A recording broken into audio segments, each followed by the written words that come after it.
অতিলকাল আইয়ামু মুদাভিলুহা বাইনান নাস। কোরআন শরীফে আছে, আল্লাহ বলছেন আমি মানুষের অবস্থা দিন বদলাই, আমি আল্লাহ সময় বদলাই, সময় বদলাই। কোরআন শরীফে আছে সূরা হুদের মধ্যে আল্লাহ বলেন আমি কখনো বান্দাকে কষ্ট আর মুসিবতের পরে সুখ এনে দেই।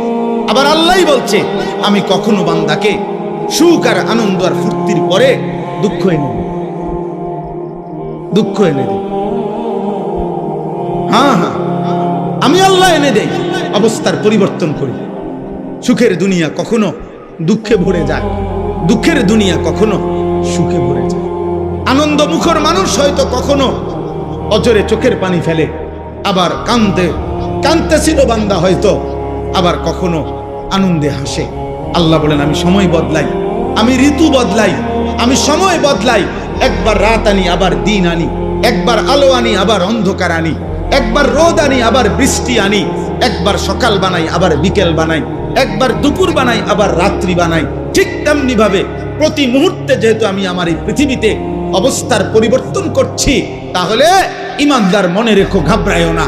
ইমানের বিজয়, কালেমার বিজয়, ইসলামের বিজয়, আল্লাহর দ্বীনের সম্মান, ওলামা, দ্বীনওয়ালা, কোরআনওয়ালা, সেজদাওয়ালাদের সম্মানের দিনও খুব কাছায় গেছে ইনশাআল্লাহ। তোমরা গুনাহ ছাড়ো, অসভ্যতার সীমা ছাড়ায় যাচ্ছ তোমরা।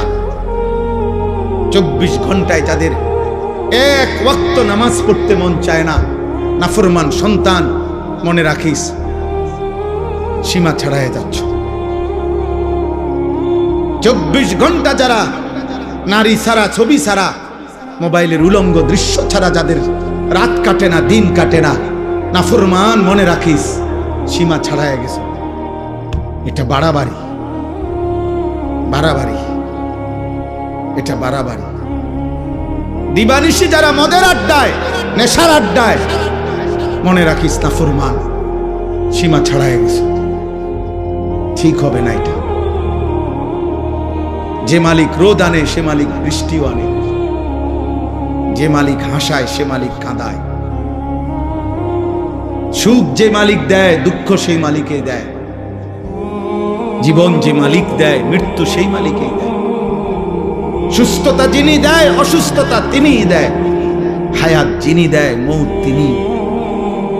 না ভিন্ন কেউ?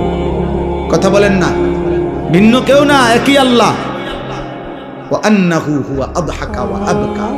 আল্লাহ বলেন আল্লাহই হাসান, আল্লাহই কাঁদা।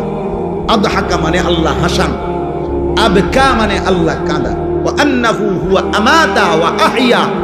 আল্লাহ বলেন আল্লাহই মৃত্যু দেন, আল্লাহই জীবন,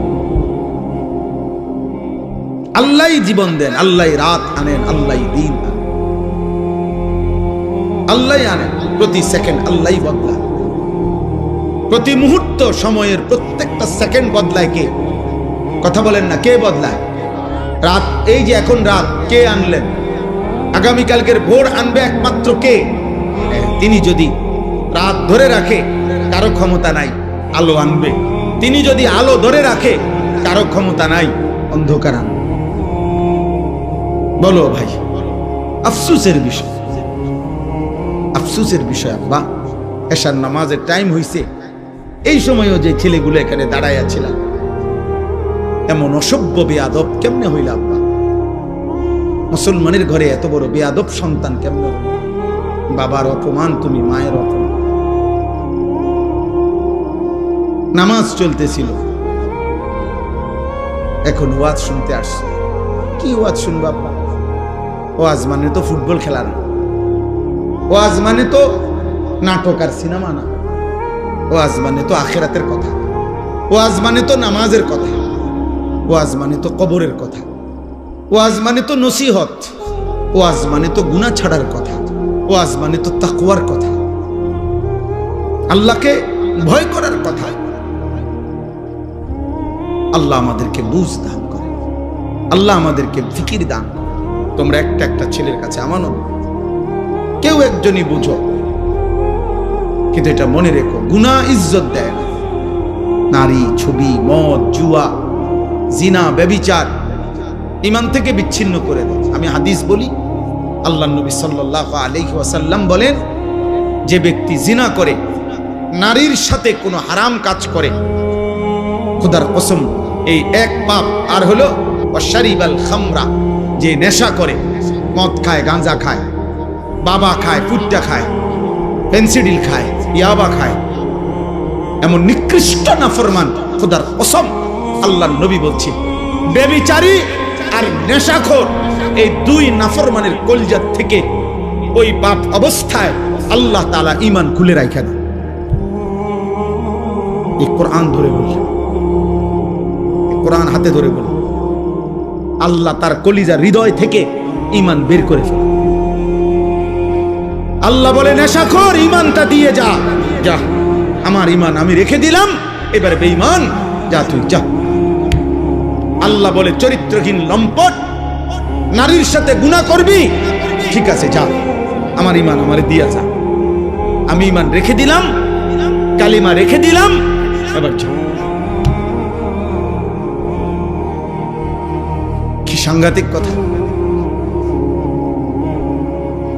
ঈমানবিহীন যদি মৃত্যু হয়, এই ঈমান যদি আর ফিরে না আসে, এই কালেমা যদি আর ফিরে না যায়, তো দুনিয়ার মানুষে না জানে আমরা মুসলমান, আমরা মানুষে না জানে, আইডি কার্ডে না, তো কবরে কি মানুষ আইডি কার্ড দেয়নি? ভোটার আইডি কার্ড কবরে দেয়নি কেউ, জন্ম নিবন্ধন সনদ দিয়ে কোনো কবরে দরকার আসেনি। আসল সত্য জানে কে? আসল হাকিকত জানে কে? আল্লাহ। এজন্য কোরআনুল কারীমে আল্লাহ বলছে, বান্দা কোরবানি তো করছো সবাই, কিন্তু আসমানে পৌঁছছে কোনটা সেটা তো আমি আল্লাহ তাআলা বলে দিয়েছি। ওয়ালাকিন ইয়ানালুহুত তাকওয়া মিনকুম, তাকওয়া গুনাহমুক্ত জীবন। কোরবানির প্রত্যেকটা শুরু থেকে শেষ পর্যন্ত গুনাহমুক্ত জিন্দেগি যার, গুনাহমুক্ত তাকওয়া, আসমানে পৌঁছবে কেবল তা, বাকিগুলো জমিনের কোরবানি জমিনেই থাকে। কোরবানি তো করছিল হাবিল, কোরবানি তো করছে কাবিল। পৃথিবীর আশ্চর্য গুরুত্বপূর্ণ কথা হলো, সর্বপ্রথম এই পৃথিবীতে দুইটা কোরবানি হয়েছে মাত্র, প্রথম দিন হাবিল আর কাবিল, কোরবানি হয়েছে মাত্র দুইটা, প্রথম দিন সর্বপ্রথম। সেই প্রথম দিনের দুইটা কোরবানির মধ্যেই আল্লাহ বলছে কোরআনে, ফাতুকুব্বিলা মিন আহাদিহিমা ওয়ালাম ইউতাকাব্বাল মিনাল আখার। একটা কোরবানি কবুল হলো, একটা কোরবানি কবুল হলো না। তাহলে মাত্র কোরবানি হয়েছে দুইটা, ওইখানেই আল্লাহ একটা বাদ করে দিছে, সেই প্রথম দিনে একটা ফেলে দিছে। আল্লাহ বলছে কবুল হয় নাই একটা, তো সেখানেই আল্লাহ বলে দিছে ইন্নামা ইয়াতাকাব্বালুল্লাহু মিনাল মুত্তাকিন। শোনো বান্দা, কিয়ামত পর্যন্ত কেউ কোরবানি কবুল হবে তার তাকওয়া থাকবে। যা কোরবানি কবুল হবে কার বলেন? বলেন না সবাই, বলেন কার? তাকওয়া থাকবে। তাকওয়া মানে গুনাহমুক্ত জীবন। তাকওয়া মানে কি বলেন? গুনাহমুক্ত জীবন। গুনাহমুক্ত জীবন, গুনাহমুক্ত। কি কি গুনাহমুক্ত? এক নাম্বার সম্পদ গুনাহমুক্ত। এজন্য সুদখোরের টাকায় কোরবানি হয় না, ঘুষখোরের টাকায় কোরবানি হয় না, কিস্তিখোরের টাকায় কোরবানি হয় না, প্রতিদিন বাজারে ব্যবসা করে যে ওজনে কম দেয় এই হারামখোরের টাকায় কোরবানি হয় না, মানুষকে নিয়মিত যে ঠকায়, প্রতিনিয়ত প্রতারণা করে, অবৈধ উপার্জন করে, হারাম রোজগার করে, এই হারামখোরের এই টাকায় কোরবানি আদায় হয়। গোস্ত সিদ্ধ হয়, গোস্ত কি হয়? সিদ্ধ। রুটি দিয়ে খাওয়ান যায়, এটার সমস্যা নাই, রুটি দিয়ে তো ঝোলও খাওয়া যায়, গরুর গোস্ত খাওয়া যায়, মুরগির গোস্ত খাওয়া যায়, রুটি দিয়ে খাইতে অসুবিধা নেই, হেটার লেগে আটকাইতো না। চুলা যেটাই দেন, পাত্তর চুলা দিলেও সিদ্ধ হয়ে যাবে, বোঝেন না? পাত্তর দিলেও এটা কি হয়ে যাবে? নরম হয়ে যাবে। পাত্তর নরম হয় না আগুনের মধ্যে, চুন বানায় কি দিয়া? পাত্তর দিয়ে তো বানায়।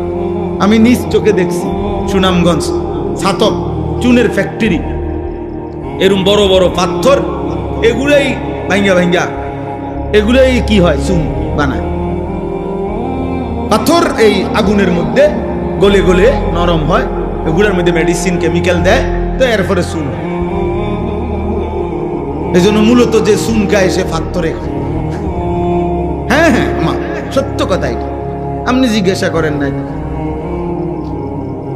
তাইলে সিদ্ধ হবে, রুটি দিয়া খাওয়া যাবে আব্বা, কিন্তু গুনাহমুক্ত না হলে আসমানে যাবে না। ইন্নামা ইয়াতাকাব্বালুল্লাহু মিনাল মুত্তাকিন, নিশ্চয়ই আল্লাহ কুরবানি কবুল করবে তার, তাকওয়া থাকবে যার। সমস্ত আমলের মধ্যে এই কথাটাই আজকে পড়ছি, সমস্ত ইবাদতের মধ্যে এক মুসলমান, খোদার কসম, এক মুসলমানের জিন্দেগীর সবকিছুতে মনে রাখতে হবে তাকওয়া হলো তার প্রধান তার নজর। আমি মুসলমান, আমার ওযু, গোসল, নামাজ, রোজা, হজ, যাকাত, ঈদ, কুরবানি, জিকির, তেলাওয়াত, দান, সাদাকা, আমার ঘর, আমার সংসার, আমার বউ, আমার ছেলে মেয়ে, আমার বাজার, আমার ব্যবসা, আমার প্রবাস জীবন, আমার দেশের জীবন, আমার চাকরি, আমার রাজনীতি, আমার সংসার, যা করছি মুসলমান যদি পরিচয় থাকে তাকে খেয়াল রাখতে হবে গুনাহ যেন না হয়, গুনাহ যেন না হয়, গুনাহ যেন না হয়, গুনাহ যেন। তাকওয়া, এরই নাম তাকওয়া। তাকওয়া শুধু কুরবানিতে না, তাকওয়া নামাজেও, তাকওয়া রোজাতেও, তাকওয়া হজ্জেও, তাকওয়া জিকিরেও, তাকওয়া তেলাওয়াতেও, তাকওয়া কোরআনুল কারীমের তেলাওয়াতেও, তাকওয়া দান সাদকাতেও, তাকওয়া রাজনীতিতেও, তাকওয়া সংসারেও, তাকওয়া স্বামী স্ত্রীর মেলামেশাতেও, তাকওয়া ছেলেপেলের ক্ষেত্রেও, তাকওয়া উপার্জনের সব ক্ষেত্রে, সর্বত্র। যুবক বলো, কিশোর বলো, নারী বলো, পুরুষ বলো, আমি হুজুর, আপনারা পাবলিক বলেন আর হুজুর বলেন, ওলি বলেন আর মুরিদ বলেন, যাই বলেন, মুসলমান মাত্রই জরুরি তাকওয়া, তাকওয়া, তাকওয়া, গুনাহমুক্ত থাকা। আমিও, আপনিও, আমিও কি হুজুরও, পাবলিকও, বক্তাও, শ্রোতাও, ছোট বড় সবাই গুনাহমুক্ত থাকা। প্রিয় ভাই আমার, মুসলমানের সন্তান, তোমাদেরকে অনুরোধ করছি, গুনাহে ভরা এই জিন্দেগি কোনো জীবন না, এটা কোনো জীবন না রে আব্বা। নারী, ছবি, মদ, জুয়া, চুরি, ডাকাতি, জিনা, ব্যভিচার, গান, বাদ্য, অশ্লীলতা, সুদ, ঘুষ, কিস্তি, হারাম রোজগার, এটা কোনো মুসলমানের জীবন না। এ জীবন হাইওয়ানের জীবন, এ জীবন পশুর জীবন, এ জীবন চতুষ্পদ জন্তুর জীবন। হ্যাঁ, রাগ করলো এটাই কথা, অভিমান করলো এটাই কথা, এটাই সত্য। আল্লাহ কোরআনুল কারীমের মধ্যে বলছে, যে মানুষের অন্তর আমি আল্লাহকে নিয়ে ভাবে না, যে মানুষের কান আমি আল্লাহর কথা শুনে না, যে মানুষের চোখ আমার আয়াত দেখে না, খোদার কসম আল্লাহ বলছে উলাইকা কাল আনআম, এই মানুষগুলো জানোয়ারের মতো। কিসের মতো বলেন না? আল্লাহ কোরআনে বলছে। আপনি কার সাথে রাগ করবেন? আজকে আমি হাদিস পড়ছি বিকাল বেলা বাসায়, আশ্চর্য কথা শুনেন। একটা ছোট্ট বিষয়, আপনি এটারে আপনার কাছে মনে হবে একটা ছোট্ট বিষয়। নামাজি ব্যক্তির সামনে যে সূত্রা দেয়, এটা বুঝেননি আপনারা? মানে নামাজি ব্যক্তির সামনে দিয়ে যাতে কেউ না যায়, কথা বুঝছেন কিনা?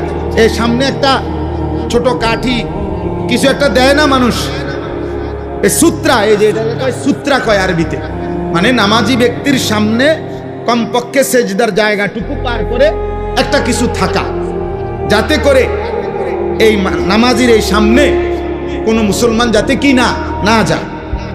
তো নবীজি বলছেন, যদি কোনো ব্যক্তি জানতো যে নামাজি ব্যক্তির সামনে দিয়ে অতিক্রম করা কি পরিমাণ গুনাহ, যদি এটা বুঝতো, তাইলে প্রয়োজনে 40 বছর টানা দাঁড়াইয়া থাকে। এক হাদিস। আরেক হাদিসে আবু হুরায়রার হাদিস হলো যে নবীজি বলছেন, তাহলে সে প্রয়োজনে 100 বছর হইল দাঁড়াইয়া থাকতো, তবু অতিক্রম করতো না। এটা হলো একটা কথা। হাদিসের দ্বিতীয় অংশ আরো মারাত্মক। এই সামান্য এই বিষয়টা যে নামাজি ব্যক্তির সামনে দিয়ে যেন অতিক্রম না করে, নবীজি বলেন, তোমাদের নামাজের সামনে যদি কেউ অতিক্রম করতে চায়, তোমরা তাকে হাত দিয়ে প্রয়োজনে বাধা দাও। যদি বাধা না মানে, তাহলে তুমি তোমার শক্তি প্রয়োগ করো, মানে হাত জোর করে ধরে রাখো, যেন কোনোভাবে তোমার হাত ধাক্কাইয়া সে যাইতে না পারে। নবীজি বলেন, এরপরে শব্দ ফাইন্নামা হুয়া শাইতানুন শাইতানুন। খোদার কসম নবী বলে, এর সামনে দিয়ে যে লোকটা চলে যাইতেছে নিশ্চয়ই সে শয়তান। কারে বলছে? এ মানুষ এটারে বলছে এটা শয়তান। কত ছোট্ট বিষয়, বিষয়টা সামান্য কিনা, কিন্তু নবীজি বলছে এটা শয়তান। নামাজি ব্যক্তি সামনে দিয়ে গেল কেন?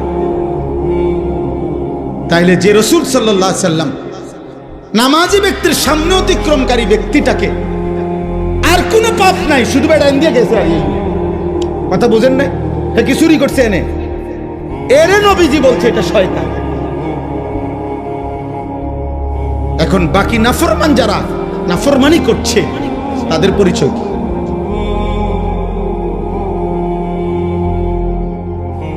তাদের পরিচয় কি?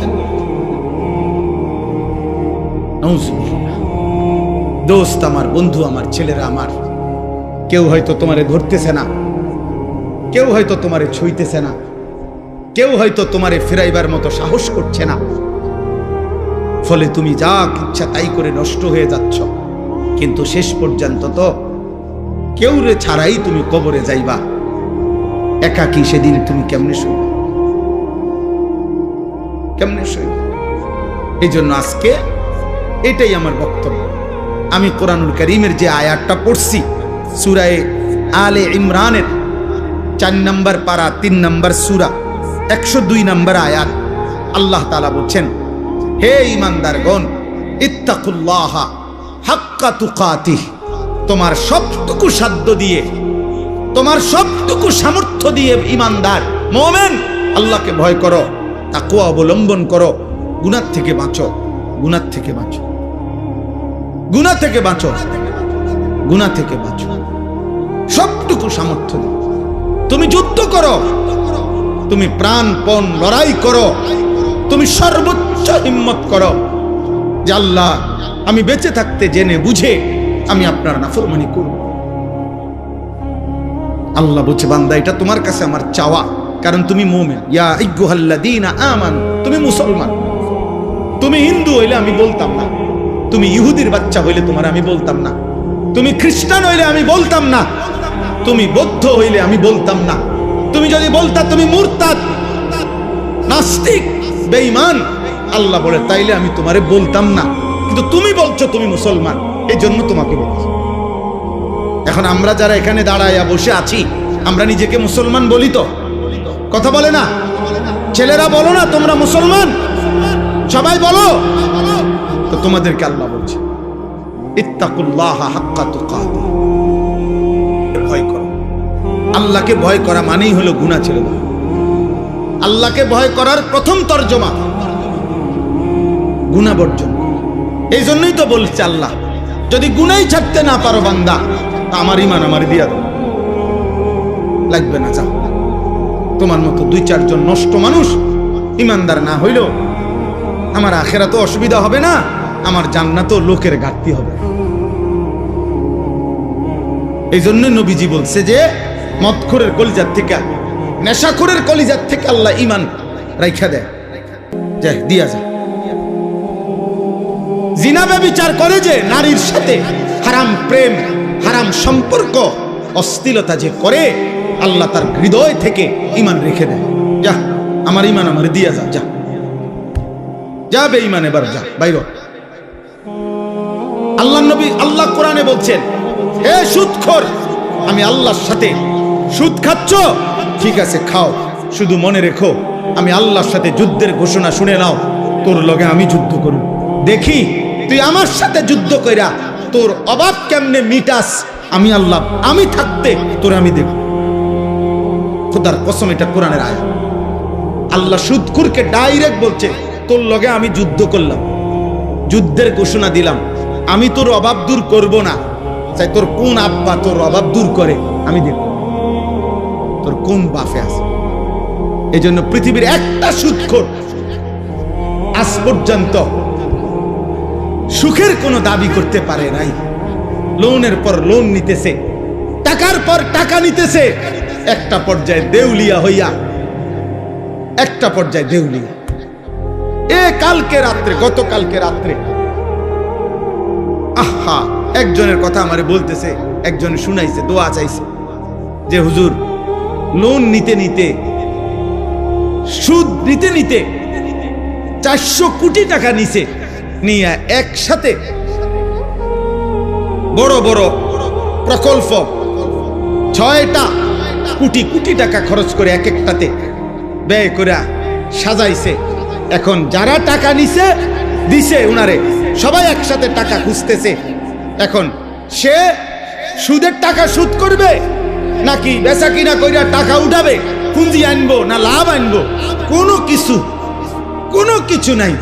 একেবারে কসম শুনাইতেছে যে শেষ পর্যন্ত এখন দেউলিয়া হইয়া বাড়ি ছাড়া।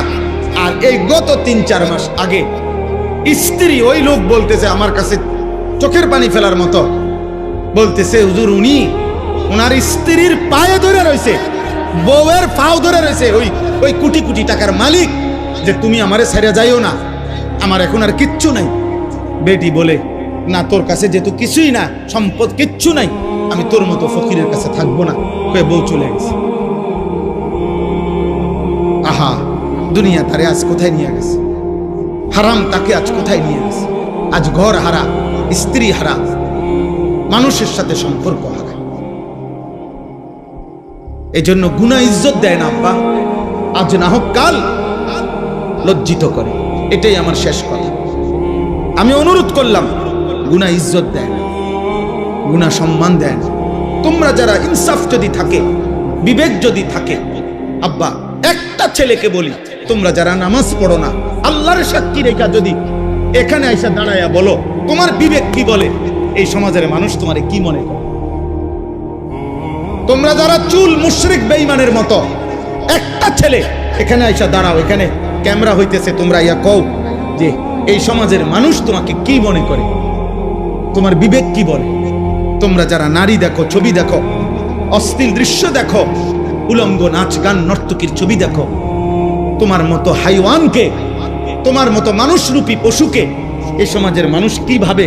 চলো এখন ইয়া হোক, এখানে তো মানুষ আছে, তুমি জিগাও আইও একজন যে ভাই আমি 5 ওয়াক্ত নামাজের একটা সেজদা আজকের দিনে দেই নাই, আপনাদের বিবেচনা কেমন আমারে মনে হয়?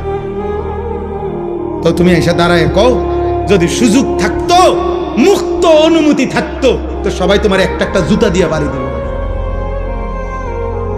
হয়তো এদুর সাহস করবে না মানুষ, পারবে না হয়তো এদুর হিম্মত করতে, কিন্তু বাস্তবতা হইল থুতু মারারই যোগ্য যে আমরা তো তোকে এতটা নাফরমান ভাবি নাই।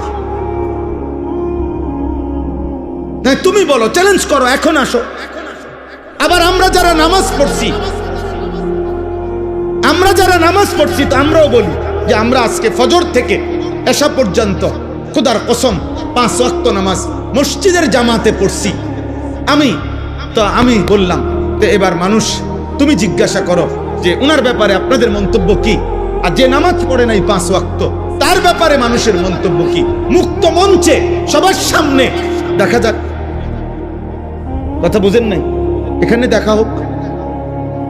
অতএব দোস্ত, এটাই কথা, ঈদ পরবর্তী কথা এটাই। কোরবানির ঈদ বলি আর রোজার ঈদ বলি, রমজান বলি আর হজ বলি, নামাজ বলি আর সেজদা বলি, সমস্ত ইবাদতের টার্গেট আমার জীবনে যেন তাকওয়া আসে। আমার জীবনে যেন কি আসে? গুনাহমুক্ত জীবন, আল্লাহকে ভালোবাসা, গুনাহকে বর্জন করা। ওয়ালা তামুতুন্না ইল্লা ওয়া আনতুম মুসলিমুন। আল্লাহ তাআলা বলেন, আমার বান্দা পূর্ণ মুসলিম না হয়ে, আমার আনুগত্য পুরা না করে মৃত্যুবরণ করো না, কবরে আইসো না। কবরে আসবার আগে একবার না 50 বার, 50 বার না 500 বার মিলাইয়া আসো যে আল্লাহর আনুগত্য পুরা করেছি কিনা। আল্লাহ বলেন হিসাব মিলে আসো। আমরা অনেকের আছে পুরুষ মানুষ, আমাদের মহিলারা বাজারের লিস্টি দেয়, দেখবেন মাসিক বাজারের মুদি মালের পেঁয়াজ 10 কেজি, রসুন 3 কেজি এমনি লেখা দেয় না? তাহলে আমাদের নিয়ম কি? আমরা যে কোনো পুরুষ, আমরা যারা বাজার করি এরকম লিস্টি চাইয়া তো আমরা বাজারে থাকতে বারবারই একটু পর পর আমি যেটা করি যে আমার এই লিস্টটি দিলে আমি মাল কিনি, এদিক দিয়ে দাগ দিই, দিয়া আবার দেখি কোনোটা বাদ আছে কিনা, শ্রোতা এটার লগে মিলাইয়া তারপরে খরচ শেষ করি। যেই দোকানদারে মালটা দেয়, যেই মুদি দোকানদার যার কাছে আমরা লেখাইছি শ্রোতা লেখায়, মানে এটার মধ্যে ওইও যখন ওই বস্তার মধ্যে বইরে মালটা দেয় সবটি মাইট পেশাললে ওই এটার লগে মিলাই কিনা বলে, এমনি এমনি কোনা দিয়ে দেয়, দাগ দেয় না, দাগ দিয়ে দিয়া হয়ে বস্তার মধ্যে মালটা বুঝাই দিয়া, এই যে মাল 13টা, এখানে দিছি 13টা, হুজুর এত দাম। তাহলে আল্লাহ তাআলা বলেন ওয়ালা তামুতুন্না ইল্লা ওয়া আনতুম মুসলিমুন, আমার বান্দা, আমার আনুগত্য, আমার ইবাদত, আমার হুকুম দুনিয়ায় থাকতে মরার আগে মিলাইয়া আইসো, মিলাইয়া ডাক দিয়ে দিয়া মিলাইয়া আইসো, মিলাইয়া কবরে আইসো, নাই তো 1 সেকেন্ডে কবরে টিকতে পারতাম। এই জন্য যে আমি সব সময় বলি, চাচা মিয়া গপ মারে সাদুয়ানে বইয়া আল্লাহর রহমতে 3 ফুট বিদেশ পাঠাইয়া জিগুন বিয়া দিয়া লাইছি গদ্দুয়ার করে মাশাআল্লাহ। এখন আল্লাহর রহমতে আপনার দোয়ায় আর কোনো টেনশন নাই, ওনার মরলেও কোনো দুঃখ নাই, না আপনি মরেন আল্লাহর রহমতে, আপনি খুব দ্রুত সময় মরে যান চাচা, আপনি মরিয়া না দেখবেন দুঃখ কাকে বলে। হ্যাঁ, কবর বুঝি বিদেশের হিসাবে, কথা বলে না, কবর বুঝি বিল্ডিং এর হিসাবে, তো এটি কি কইলেন আপনি, এগুলো কি শুনাইলেন মানুষের? আখেরাতের কথা কি কি দিয়ে বুঝাইলেন? বিল্ডিং দিয়া। নাউজুবিল্লাহ। আল্লাহ আমাদেরকে হেফাজত করেন, আল্লাহ আমাদের সবাইকে কবুল করেন। আজকের এই আলগি নওজোয়ান, এই ছোট্ট ছোট্ট কিশোর ছেলেগুলো যারা এই মাহফিলটা সাজিয়েছে, আল্লাহ আমাদের সবাইকে কবুল করে নেন। আল্লাহ পাক তাদেরকে উত্তম বিনিময় দান করেন।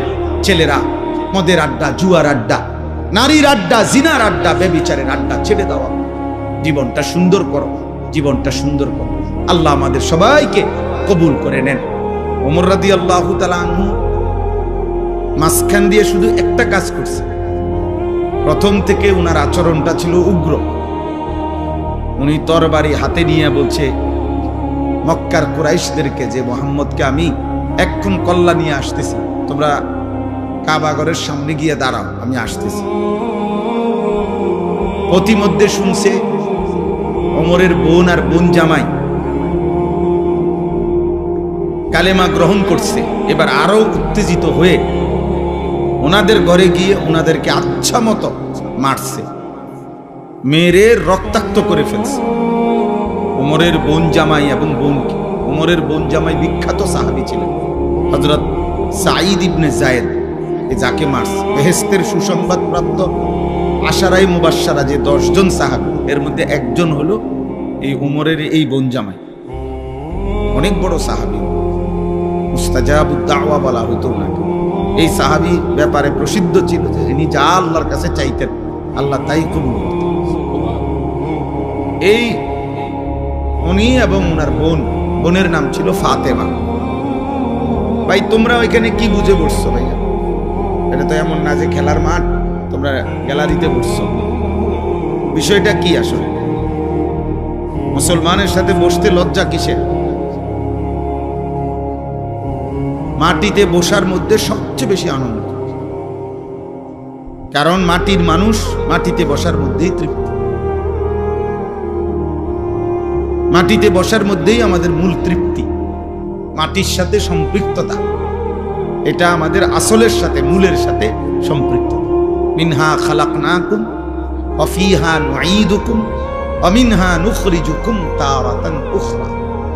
আল্লাহ তাআলা তো এটাই শিখাইছে, এই মাটি থেকেই তোমাদেরকে সৃষ্টি করেছি, এই মাটিতেই আবার তোমাদেরকে কবরে ফিরিয়ে আনব, এই মাটি থেকেই আবার একদিন তোমাদেরকে আমি হাসরের ময়দানে উঠাবো। কাজে তুমি চাইলেও বান্দা মাটির থেকে সম্পর্ক তুমি নিজেকে বিচ্ছিন্ন করতে পারবে। বিল্ডিং তোমার 80 তলা হোক, মাটিতেই ফিরতে হবে। বিল্ডিং তোমার রাজপ্রাসাদ হোক, একদিন তোমাকে কোথায় ফিরতে হবে? মাটিতেই ফিরতে। ফিহা নুঈদুকুম, এই মাটিতেই তোমাকে ফেরত নিয়ে আসবে। এজন্য মাটির সাথে সম্পৃক্ততা, এটা তো আমাদের মূলের সাথে সম্পৃক্ত। এই জন্য মাটিতে বসার মধ্যে কোনো লজ্জাও নেই, সংকোচ নেই। এবং কারণ এটাই আমাদের মূল বাস্তবতা। একদিন আমাকে লম্বা সময়ের জন্য এই মাটিতেই শুয়ে থাকতে হবে। তাহলে বলতেছিলাম যে আল্লাহর কথা যদি মনোযোগ, ওমরের কথা বলতেছিলাম, বোন এবং বোন জামাইকেও এবার আচ্ছা তরে মারছে। কেন? কালেমা গ্রহণ করুন। তাহলে অপরাধের উপরে অপরাধ, পাপের উপরে আরো পাপ। একে তো তরবারি হাতে রওনা দিয়েছে নবী সাল্লাল্লাহু আলাইহি সাল্লামকে হত্যা করবে, এটা যে কল্পনা করছে এটাও তো কত বড় পাপ, কত বড় গুনাহ। আবার এই কালেমা গ্রহণ করার অপরাধে বোন আর বোন জামাইকে আচ্ছা তরে রক্তাক্ত করে ফেলছে। কিন্তু ওমর একটা কাজ করে ফেলছে, অল্প একটু কাজ। সেটা হলো যখন রাগ থামছে, মারতে মারতে বল ফিরে গেছে, তখন ওমর রাদিয়াল্লাহু তাআলা আনহু ওনার বোনকে, বোন জামাইকে বলছে একটা কথা, যে তোমরা কি পড়তেছিলা সে শোনাও। আমি যখন ঢুকতেছি তখন শুনতেছিলাম তোমরা কি যেন পড়তেছিলা, এগুলা কি পড়তেছিলা ওটা কও। এই আরশ আজিমের মালিক আল্লাহ তাআলা বলে, বান্দা ওমর, এটুকু আগ্রহ দেখাইছো আমার কোরআন শুনবার জন্য, যা হেদায়েত দিয়ে দে। এরপরেই আল্লাহর কোরআন শুনছে এবং কিছুক্ষণের মধ্যেই নবীজির কাছে গিয়ে এই কোরআন শুনে কালেমা পড়ে মুসলমান হয়ে গেছে। তাহলে একটু আগ্রহ দেখাইছে, ফাঁকি দিয়া এতক্ষণ তো যা করছে সব উল্টা পাল্টাই করতেছিল, কিন্তু এখানে এসে একটু আগ্রহ দেখাইছে যে কি পড়তেছিলি তোরা সেটা শোনা। আল্লাহ তাআলার এটুকুই ভাল লাগছে। তো আল্লাহ তাআলা এইটুকু আগ্রহের বিনিময়ে এত বড় গুনাহ করতে রওনা দিছে, হত্যা করবে নবীকে, নাউজুবিল্লাহ। এত বড় পাপের সংকল্প করে যে রওনা দিছে, এবং এখনো বোন আর বোন জামাইকে এভাবে মারছে, অন্যায় করছে, কিন্তু ওই যে বললাম একটু আগ্রহ দেখাইছে, আল্লাহর কথা শুনতে চাইছে, আল্লাহ তাআলা এর বরকতেই হেদায়েত দিয়েছে। সূরা তাহা কোরআনের একটা সূরা আছে, ওই সূরার কিছু অংশ তেলাওয়াত করছে। ওমর রাদিয়াল্লাহু তাআলা আনহু বলছে, থামো, আর লাগবে না, যা বুঝার আমি বুঝেছি, চলো মুহাম্মদের কাছেই যাই। তো বোন আর বোন জামাই বলছে, কেন যাইবা? বলছে, আর গর্দান নিতে না, এবার আমার গর্দানি মুহাম্মদের কদমে দিয়ে। এরপরে কালেমা পড়ে মুসলমান হয়েছে। কোরআনুল কারীমের মধ্যে সূরা হুদের মধ্যে আছে, মক্কার কাফেররা নবীজিকে বলতো, মুহাম্মদ তুমি যে আমাদেরকে কালেমার দাওয়াত দিচ্ছ, আমরা মেনে নিতাম যদি তোমার কাছে বিপুল পরিমাণ অর্থ ভান্ডার থাকতো, বিপুল পরিমাণ টাকা পয়সা ধন ভান্ডার যদি থাকতো, তাইলে আমরা তোমাকে গ্রহণ করতাম। কারণ তখন তো একটা লাভের সম্ভাবনা আছিল, যে তোমার দলভুক্ত হইলে অনেক কিছু টাকা পয়সা, খাদ্য খাবার বরাদ্দ পাওয়া যাবে। মানুষ নেতার পিছে ঘুরে উপাস থাকার জন্য, ঠিক না? নেতার পিছনে ঘুরে কেন? উপাস থাকার জন্য। খাওয়া, চুরি, যত রকমের ডাইন বাম নয় ছয় পাওয়া যায়, এই সমস্ত ভোগ করার জন্য। এটাই পিছনে পিছনে ঘুরার মাকসাদ। ইল্লা মাশাআল্লাহ, হ্যাঁ যদি কেউ ভিন্ন থাকে, থাকতেই পারে, লাখের মধ্যে, হাজারের মধ্যে, কোটির মধ্যে ভিন্ন কেউ উত্তম, সব জায়গায় সব ক্ষেত্রেই আছে, ছিল, থাকবে। তো এরাও বলতে লাগলো যে তোমার দলভুক্ত হইতাম,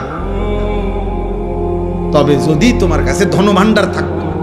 কিন্তু তোমার তো তেমন কিছু নাই, মক্কায় তো আমরা চিনি তোমারে, তোমার বাপও নাই, মাও নাই, তুমি যে চাচা আবু তালেবের ঘরে লালিত পালিত, উনিও দুর্বল মানুষ আর্থিকভাবে, তাহলে কি বুঝছে তোমারে অনুসরণ করব।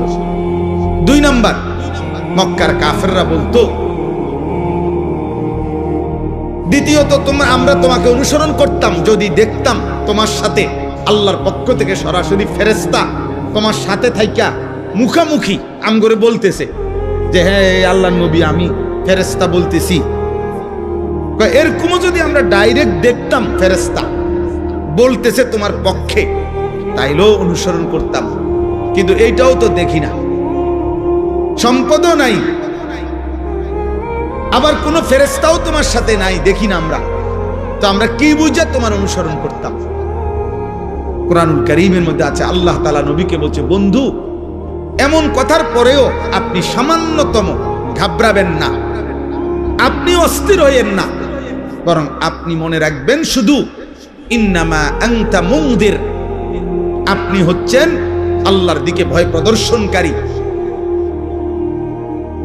আপনি ইন্নামা আনতা নাযীর, আপনি ভয় প্রদর্শনকারী। আপনার দায়িত্ব জাহান্নামের ভয় দেখানো, আপনার দায়িত্ব কবরের ভয় দেখানো, আপনার দায়িত্ব আখিরাতের ভয় দেখানো, আপনার দায়িত্ব আল্লাহর ভয় দেখানো। এটা আপনার জিম্মাদারি, আপনার দায়িত্ব আপনি শতভাগ গুরুত্ব দিয়ে আদায় করেন। এবার পরিবর্তন হইল কয়জন, হইল না কয়জন, বদলাইলো কয়জন, বদলাইলো না কয়জন, এর কোনোটা আপনার জিম্মাদারি না, সেটা আমি আল্লাহর ফয়সালা, ওইটা আমি দেব, ওইটা আমি দেব।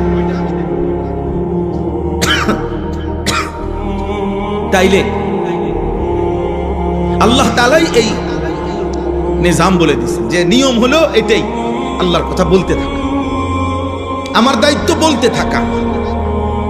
পরিবর্তন হবে কে, হবে না,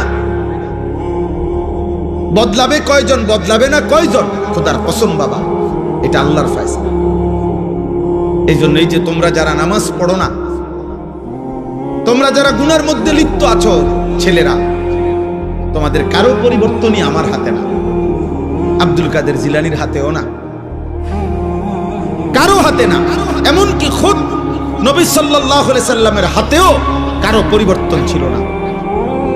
সমস্ত সিদ্ধান্ত একক একজনই, শুধু আল্লাহর হাতে। শুধু কার হাতে? যার কারণে আমাদের নবী সাল্লাল্লাহু আলাইহি সাল্লামের বলা দাওয়াতে কেউ কালেমা পড়ছে, আবার নবীজির দাওয়াতেও কেউ কালেমা প্রত্যাখ্যান করছে, প্রত্যাখ্যান করছে, গ্রহণ করে নাই। কেউ এক কথাতেই কালেমা পড়ছে, আবু বকর সিদ্দিক রাদিয়াল্লাহু তাআলা আনহুকে একবার প্রথম যখন দাওয়াত দিছে নবীজি, প্রথম কথাতেই আবু বকর কালেমা পড়ে মুসলমান হয়েছে। মানে দুই কথা কোন লাগছে না। আবার কাউকে 23 বছর পুরা বুঝাইছে, নবীজি সাল্লাল্লাহু আলাইহি সাল্লামের ইন্তেকাল পর্যন্ত 23 বছরেও ওই নাফরমান কালেমা গ্রহণ করেন, বরং 23 বছরই বিরোধিতা করে গেছে। তাহলে কি বুঝা গেল? ফয়সালা কার হাতে?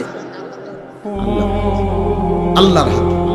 নবীজি সাল্লাল্লাহু আলাইহি সাল্লাম বলেছেন যতজনকে, আশা করছেন সবার জন্যই কালেমা। নবীজি একজন উম্মত কালেমা ছাড়া থাকুক, নবীজি সাল্লাল্লাহু আলাইহি সাল্লাম এক সেকেন্ডের জন্য এটা চায় না। একজন উম্মত জাহান্নামে যাক, আল্লাহর নবী বলছে উম্মত আমি কোনোদিন স্বপ্নেও এটা চাই না, আমি চেয়েছি আমার শেষ উম্মতটাও জাহান্নাম থেকে বেঁচে যাক, জাহান্নাম থেকে বেঁচে যাক। নবীজি বলছে আমি তো চূড়ান্ত খুশি হব সেদিন আমার আল্লাহর নিকটে আমার শেষ উম্মতটাকেও জাহান্নাম থেকে বাঁচাইতে পারবো। যে এইভাবে নবী সাল্লাল্লাহু আলাইহি সাল্লামের আগ্রহ ছিল। ফালাআল্লাকা বাখিউন নাফসাকা আলা আথারিহিম, ভাইয়া না বসলে ফায়দা হবে না, এই দাঁড়াইয়া থাইকা লাভ হইতো না, বলে নিলাম। আর আপনি বুঝতেন না, দাঁড়াইয়া ওয়াজ কলিজায় ঢোকে না, তামসা সাউন্ড যায় শুধু, আর যাবে সময় চটফুটি খাইয়া যাবেন গাড়ি।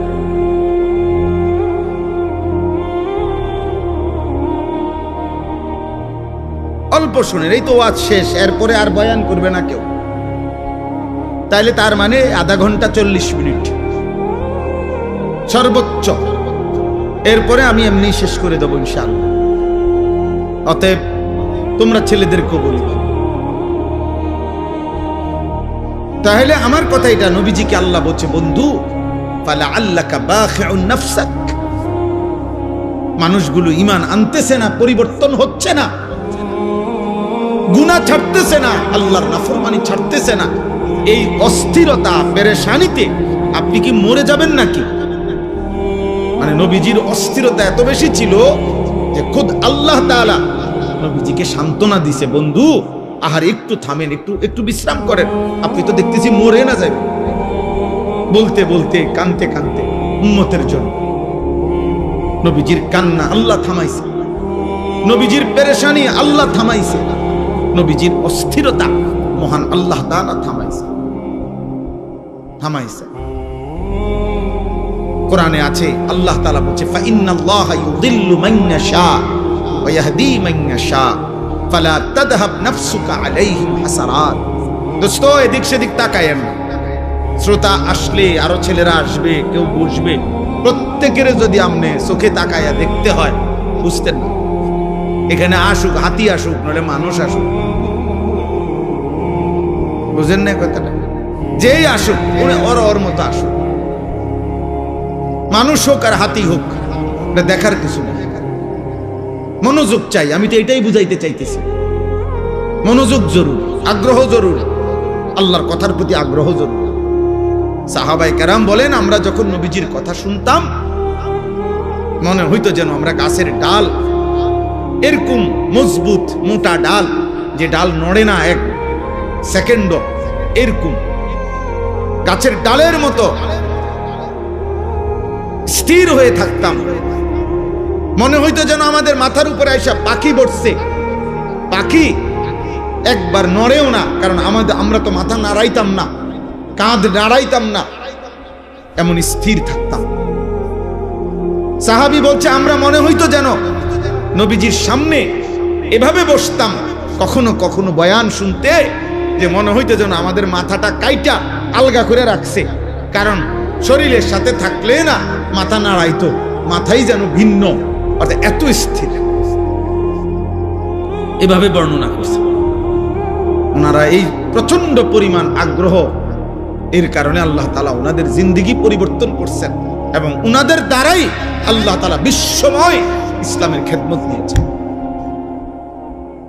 আমরা তো অধিকাংশ মুসলমান আব্বা নিজের এই পেট পিঠ, নিজের এই ছোট্ট একটু শরীর, এটুকুর সাজসজ্জা, এইটুকু শরীরের আরাম আয়েশ ভোগ বিলাসিতা, এই পেশাব পায়খানা আর এই পেটের চাহিদা আর লজ্জাস্থানের চাহিদা, আহা বহু নিকৃষ্ট মানুষের জিন্দেগির 24 ঘন্টা হয় পেটের চাহিদা নয় লজ্জাস্থানের চাহিদা। এই দুই চাহিদার জন্যই জীবন শেষ, রাত শেষ হয়, দিন শেষ হয়, মাস যায়, সপ্তাহ যায়, আল্লাহ কোথায়, নবী কোথায়, ইসলাম কোথায়, দিন কোথায়, ধর্ম কোথায়, আখিরাত কোথায়, কিচ্ছুর কোনো দাঁড় দাঁড়ে না। হয় পেটের ক্ষুধা আর নাই তো লজ্জাস্থানের ক্ষুধা। এই হাইওয়ান মনে করছে আর 10টা চতুষ্পদ জন্তু জানোয়ারের মতো আমার জীবনও এটাই, আমার জীবনও এটাই, পেটের ভোগ, লজ্জাস্থানের ভোগ, এই দুই চাহিদা পূরণ। দিনভর হয়তো খায় নয়তো মোবাইল টিপে, খাইলে পেট ভরে আর মোবাইল দেখলে লজ্জা, নারীর চাহিদা, লজ্জাস্থানের চাহিদার জন্য অশ্লীল ছবি, উলঙ্গ দৃশ্য, জিনা ব্যভিচারের দৃশ্য, এই দেখে। মানে হাইওয়ান শুধু এই দুই জিনিসের পিছনেই জিন্দেগি শেষ, আর জীবনের কোনো উদ্দেশ্য নাই, আসা যাওয়া নাই। কিন্তু সত্যিকার মুমিন যে, তার কলিজায় সারাক্ষণ আখিরাতই থাকে, তার ফিকির আখিরাত, তার ফিকির আখিরাত।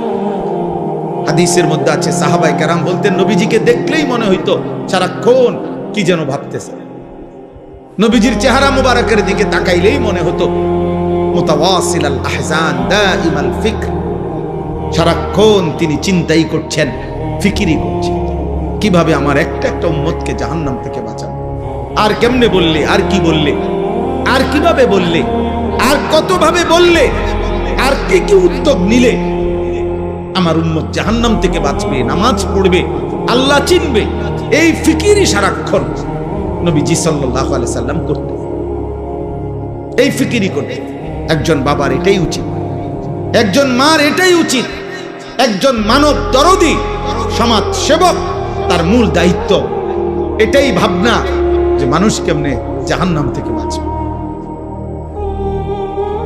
মানুষ কেমনে আল্লাহর কাছ থেকে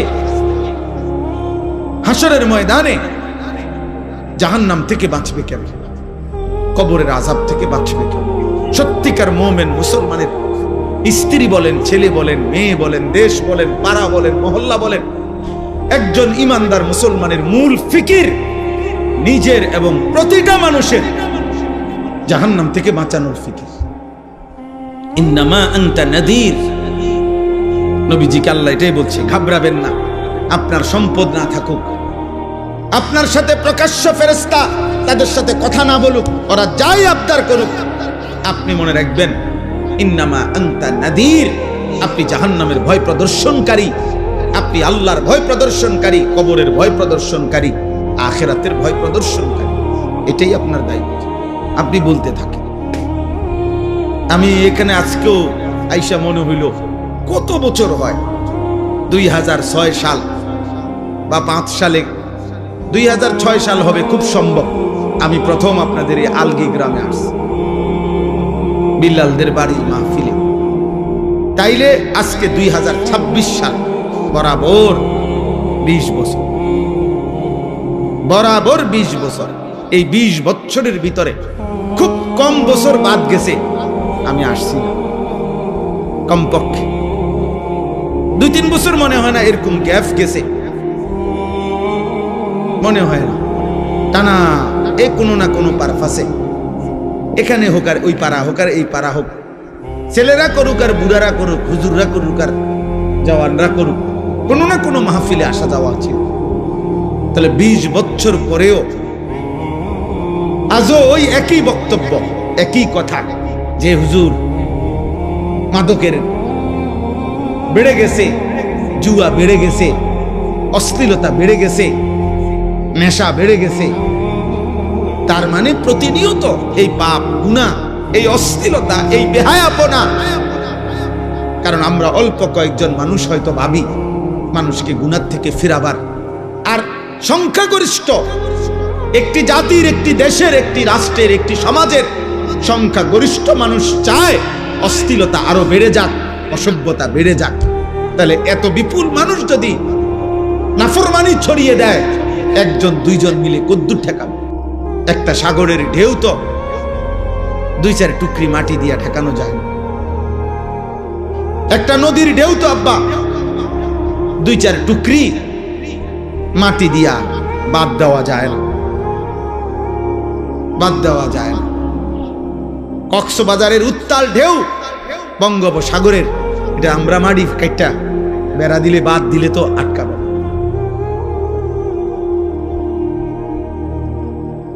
এই জন্য আমি ছেলেদেরকে বলছি, এখন ওই রুমের মধ্যে বসে বলছি, যাব্বা তোমার সমাজ, তোমাদের গ্রাম, তোমরাই ভাবতে হবে। আমি আরেক জায়গার থেকে আসছি, আরেক জায়গার থেকে এসে আবার চলে যাব, কিন্তু যার যার সমাজ, যার যার বাবা মা, যার যার সমাজের অভিভাবক, ওনাদেরই দায়িত্ব ওনাদের সমাজের সন্তানদেরকে আল্লাহর দিকে ফিরানো।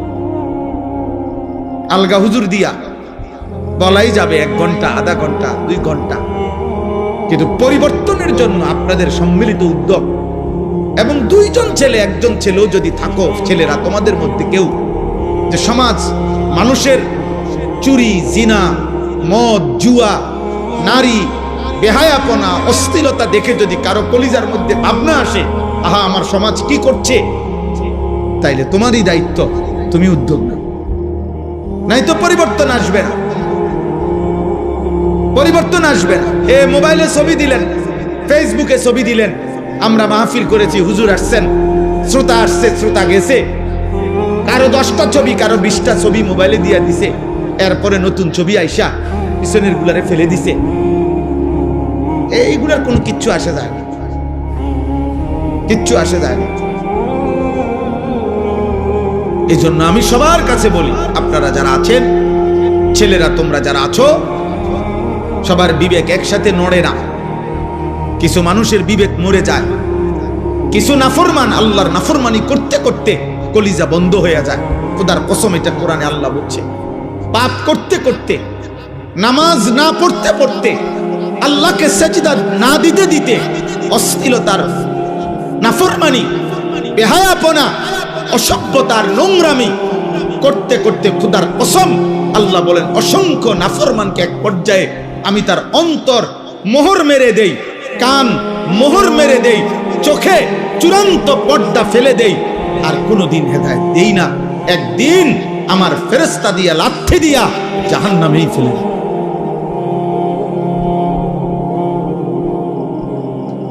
হ্যাঁ, খাতামা আলা সামঈহি ওয়া কলবি ওয়া জাআলা আলা বাসারিহি গিশাওয়া। গুনাহ এজন্য লম্বা করতে নাই, পাপকে দীর্ঘ করতে নাই। পাপের দীর্ঘ হইলে, গুনাহ লাগাতার হইলে সবচেয়ে বড় মুসিবত হইল, আর কোনদিন যদি আল্লাহ ফিরার সুযোগ আল্লাহ না দেয়, তো পৃথিবীর সমস্ত পীর বুজুর্গ যদি বাইকটাও কাউরে খাওয়ায়, আর হইতো আব্দুল কাদের জিলানীর আব্বাও যদি কবর থেকে আসে, মালিক যদি বলে তোরে আমি হেদায়েত দেব না, তো কায়নাতের সমস্ত পীর বুজুর্গ একসাথে তসবিহ পড়েও আপনারে আর হেদায়েত দিবে না। আল্লাহ যাকে হেদায়েত দিবে না বলে ফেলে, তাকে আর কায়নাতের কেউ দিতে পারে না। যদি পারত, তাহলে রাসূলুল্লাহ সাল্লাল্লাহু আলাইহি সাল্লাম আবু তালেবকে ঈমান দিতে পারতেন। পারতেন কিনা?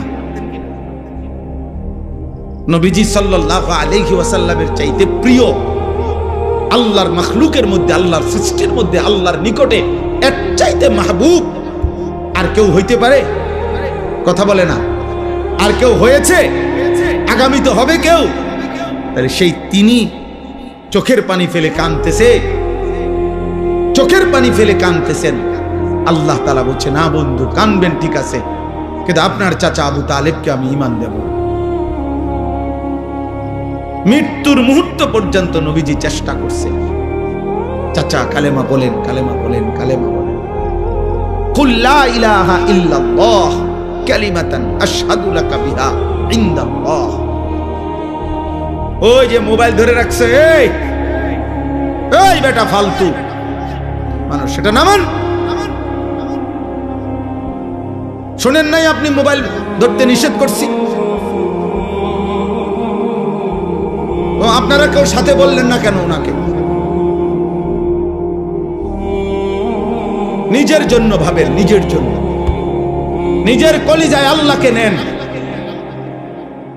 হৃদয়ে আল্লাহকে নেন। আমরা সবাই ব্যস্ত হয়ে গেছি অন্যরে হেদায়েত করার জন্য, সবাই আমরা ব্যস্ত হয়ে গেছি অন্যরে মোবাইল দিয়া দেখানোর জন্য।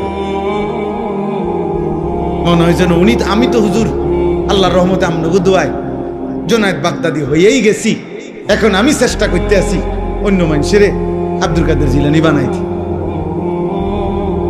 আমাদের ভাবটা এমন হয়ে গেছে, আমরা বেশি আত্মবোলা, আপন ভোলা, আপন ভোলা। আমি এখনো এই ছেলেদেরকে বলছি যে আব্বা তোমরা বলো, এশার নামাজ যখন চলতেছে, আমি যখন গেছি মসজিদে, আমার ডানে বামে আমি যে কয়জনরে দেখছি, আমি ডাইকা মসজিদে পাঠাইছি। আমি তো তোমরা আয়োজক, তোমরা তোমাদের এই ছেলেগুলোরে ডাকছিলেন এশার নামাজের জন্য, মাগরিবের নামাজের জন্য ডাকছিলেন, ফজরের নামাজের জন্য ডাকছিলেন কোনোদিন? তাহলে কেউ যদি কাউকে আল্লাহর দিকে না ডাকে, একজন বক্তা বুঝি কুমিল্লার থেকে আইসা, ঢাকা সিটাং থেকে আইসা বুঝি সবাই রে জুনায়েদ বাগদাদি বানায় ফেলবে? এটা কি তাবিজ? এটা কি ফু? হ্যাঁ, যে আমি আপনার ঘরে ফু দিয়ে দিলাম, আপনারা এখন একটা ফু দেব, আপনারা দেখবেন সাথে সাথে আপনারা সবাই হয়ে গেছেন বাইজিদ বুস্তামিয়া জুনায়েদ বাগদাদি। এটা এমন?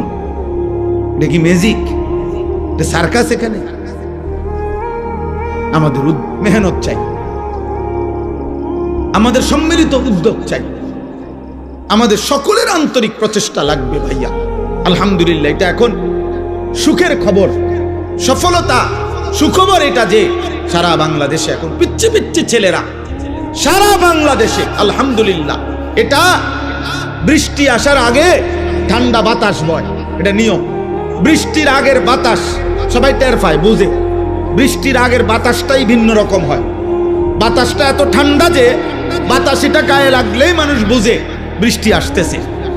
ঠিক তেমনি ভাবে সারা বাংলাদেশে তো আমরা আলহামদুলিল্লাহ দৌড়াই। আমরা দেখি এখন ক্লাস 6-এ পড়ে, 7-এ পড়ে, 8-এ পড়ে এমন ছোট ছোট বাচ্চারাও আল্লাহর কোরআনের মাহফিল, দ্বীনি মাহফিল, এরকম নওজোয়ানরা, ছোট ছোট কিশোর বাচ্চারা মাহফিলের আয়োজন, দ্বীনি মজমার আয়োজন করতেছে। ইনশাআল্লাহ এটা বোঝা যায় যে ঠান্ডা বাতাস বইতেছে, আগামী দিনে ইসলামের পতাকা পৃথিবীময় উড়বে ইনশাআল্লাহ। সমাজ উল্লেখযোগ্য পরিবর্তন।